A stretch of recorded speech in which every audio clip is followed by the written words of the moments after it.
Olá, eu sou o Vanderlei, repórter aqui do UOL. Hoje a gente vai falar sobre essa crise entre os Estados Unidos e o Irã. Será que existe um lado certo?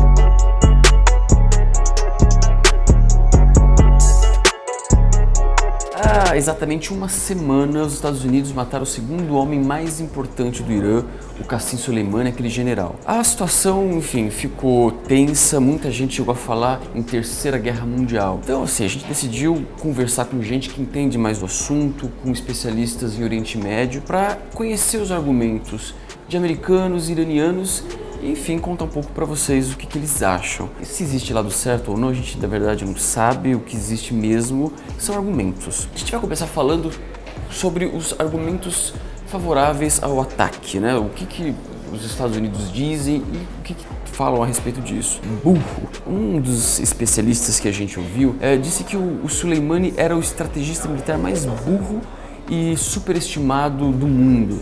Por que ele disse isso? Ele acha que o Soleimani se aproveitou daquele acordo que o Barack Obama lá em 2015 costurou para tentar acabar com o enriquecimento do urânio, aquele acordo antinuclear. Os Estados Unidos decidiram o seguinte: olha, vocês deixam de enriquecer urânio e a gente acaba com os embargos econômicos. Seria muito bom para o Irã, né? Porque, enfim, seria dinheiro que entra, isso poderia ajudar a combater pobreza, por exemplo. Mas, de acordo com esse especialista, o Soleimani se empolgou com a situação e começou a investir militarmente na região, não só militarmente, mas politicamente, numa espécie de imperialismo regional. Isso teria causado muitos problemas e acendido o sinal vermelho lá na Casa Branca, que decidiu então intervir. Esse é um dos argumentos. Pressão econômica era insuficiente. Uma das justificativas de um outro especialista é que a pressão econômica exercida pelos Estados Unidos, esses embargos, eles já não eram suficientes, porque os iranianos estavam já com as asinhas de fora. Ele cita alguns casos, por exemplo. Os iranianos vinham no ano passado atingindo militarmente algumas refinarias de petróleo de aliados americanos. Isso causou muito problema, aumentou o preço do barril do petróleo, foi um caos. Então, para esse especialista, os embargos já não eram suficientes, era preciso cortar as asinhas dos iranianos e, para isso, uma ação militar era importante. E foi isso que os Estados Unidos fizeram. Não foi burrice. Para um outro especialista, o ataque do Trump, matar o Soleimani, não foi um ato burro ou inconsequente, afoito, afobado, não. Na verdade, ele foi ousado. Ele disse o seguinte: o Trump precisava de uma cartada realmente ousada, uma cartada dessas, para baixar a bola do Irã.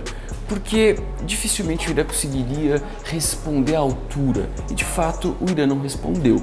Soleimani era o segundo homem mais importante do Irã, mas o Irã, ao responder esse ataque, não respondeu na mesma proporção. Eles atingiram duas bases americanas, foi importante, mas não matou ninguém importante, não matou o número 2 dos Estados Unidos. E o próprio Irã declarou que essa ação foi suficiente. Nesse aspecto, o Trump saiu vencedor.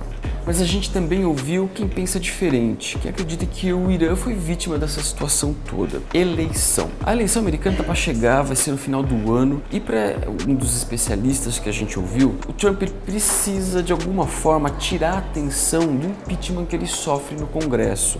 Esse é o assunto do momento nos Estados Unidos, ou vinha sendo o assunto do momento. Era preciso tirar o foco dessa história.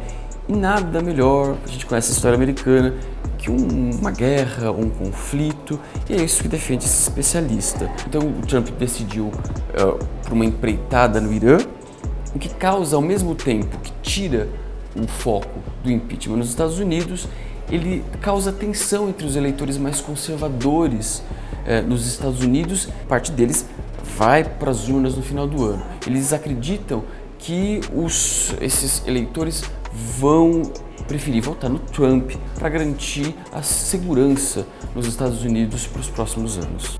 Venda de armas. A gente também conversou com um líder religioso do Irã que disse o seguinte: os Estados Unidos é um dos maiores fabricantes de arma do mundo e ele desova esse armamento justamente no Oriente Médio, principalmente no Oriente Médio. E Soleimani seria o responsável por combater o islamismo na região, principalmente o Estado Islâmico. Isso teria comprometido a venda de armamentos para esses grupos. Então matar Soleimani seria retomar a venda de armas nessa região. Nenhum dos lados. A gente também ouviu gente que não defendeu nem americanos nem iranianos. Para essas pessoas, as maiores vítimas são o povo iraniano e o povo iraquiano. O ataque foi no Iraque. Os iranianos também sofrem muito com a guerra. No fim das contas, a bomba cai na cabeça do povo. Ayatollah de um lado, Trump de outro, talvez eles estejam no mesmo balaio e quem sofra seja o povo. Qual